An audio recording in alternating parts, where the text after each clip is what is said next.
नमस्ते प्यारे बच्चों, कैसे हैं आप सब? आपका इस नई कक्षा में स्वागत है।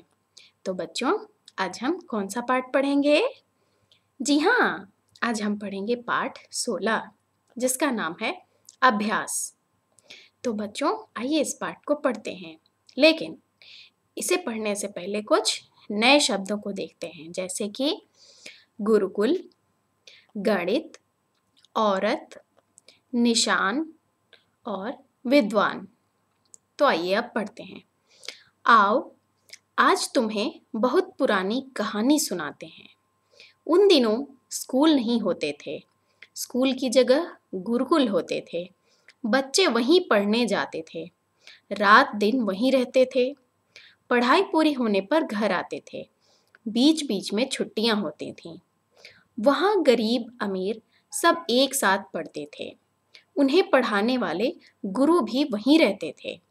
ऐसे ही एक गुरुकुल में बोपदेव रहता था। वह गरीब माँ बाप का बेटा था। बोपदेव जो भी पढ़ता उसे कुछ समझ नहीं आता था। गणित से उसे बहुत डर लगता था। जो कुछ उसे पढ़ाया जाता वह कुछ नहीं समझ पाता। उसे रोज डांट पड़ती। वह हर समय सहमा सहमा रहता। निराश होकर एक रात को उसने गुरुकुल छोड़ दिया। चलते चलते वह एक गांव में पहुंचा। सुबह हो चुकी थी। गांव के कुएं पर औरतें पानी भर रही थीं। उसने कुएं पर जाकर एक औरत से पानी मांगा। औरत ने कुएं में बाल्टी डाली और पानी निकालकर उसे पिलाया। उसने पानी पी लिया। पानी पीते पीते उसकी आंखें कुएं के किनारे बने निशानों पर टिक गईं। वह कुछ सोचने लगा। उसे सोचते देख पानी पिलाने वाली औरत ने सोचा, बालक और पानी पीना चाहता है। उसने उसकी तरफ पानी की बाल्टी बढ़ाई। बोपदेव इशारे करके बोला, इन्हें किसने बनाया है? औरत हंसी और बोली, बेटा, तुम बहुत भोले हो। इन्हें किसी ने नहीं बनाया। यह तो रस्सी के निशान हैं। पत्थर पर से रगड़ खाती हुई रस्सी कुएं के अंदर जाती है और बाहर आती है। हजारों बार की रगड़ से ये निशान बने हैं। यह सुनते ही वह सोचने लगा, जब रस्सी की रगड़ से पत्थर में निशान बन गए, तो मैं बार बार के अभ्यास से अपना पाठ याद क्यों नहीं कर सकता? मैं अब गणित का सवाल बार बार हल करूंगा। जो नहीं समझ आएगा उसका तब तक अभ्यास करूंगा जब तक वह समझ में आए। बोपदेव गुरुकुल में वापस लौट आया। वह अभ्यास करने लगा। वही बोपदेव बाद में बहुत बड़ा विद्वान बना। तो बच्चों, हमने क्या पढ़ा इस पाठ में? एक लड़का था जो कि गुरुकुल में पढ़ता था और उसका नाम था बोपदेव। गुरुकुल में क्या होता था, हम जैसे आजकल के ज़माने में स्कूल में पढ़ते हैं, लेकिन बहुत पुराने समय में स्कूल नहीं हुआ करते थे। स्कूल की जगह गुरुकुल हुआ करते थे और गुरुकुल में सब बच्चे एक साथ रहते थे, अपना सारा काम करते थे। यहाँ तक कि उन्हें पढ़ाने वाले जो मास्टर हुआ करते थे वह भी वहीं रहते थे उनके साथ, और वे वहीं पर अपनी पढ़ाई पूरी करते और पूरी पढ़ाई करने के बाद ही वह घर जाते। वह हमेशा, जैसे कि रविवार को या फिर किसी त्योहार को, वो इस तरह से घर नहीं जाते थे। वह अपनी पढ़ाई पूरी करने के बाद ही घर लौटते थे। तो वह भी, बोपदेव, एक गुरुकुल में रहता था। और बोपदेव के जो माता पिता थे वह काफ़ी गरीब थे। वह जो है गरीब परिवार से ताल्लुक़ रखता था। लेकिन बोपदेव को गुरुकुल में जो कुछ भी पढ़ाया जाता उसे कुछ समझ नहीं आता, और उसे गणित से तो और डर लगता था। गणित यानी कि मैथ्स। तो उसे मैथ्स से बहुत डर लगता था। उसे कुछ भी पढ़ाया जाता उसे कुछ समझ ही नहीं आता था, और इसी वजह से उसे हमेशा डांट पड़ती थी।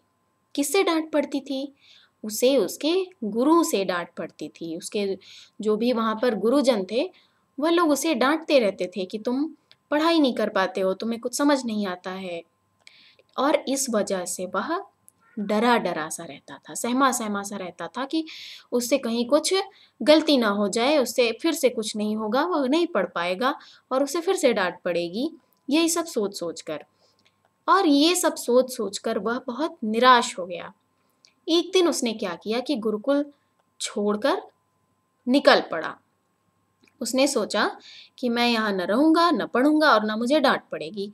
चलो यहाँ से चलते हैं। तो वह गुरुकुल को छोड़कर चला गया और चलते, चलते, चलते वह कहाँ पहुँचा? एक गाँव में। तब तक सुबह हो चुकी थी।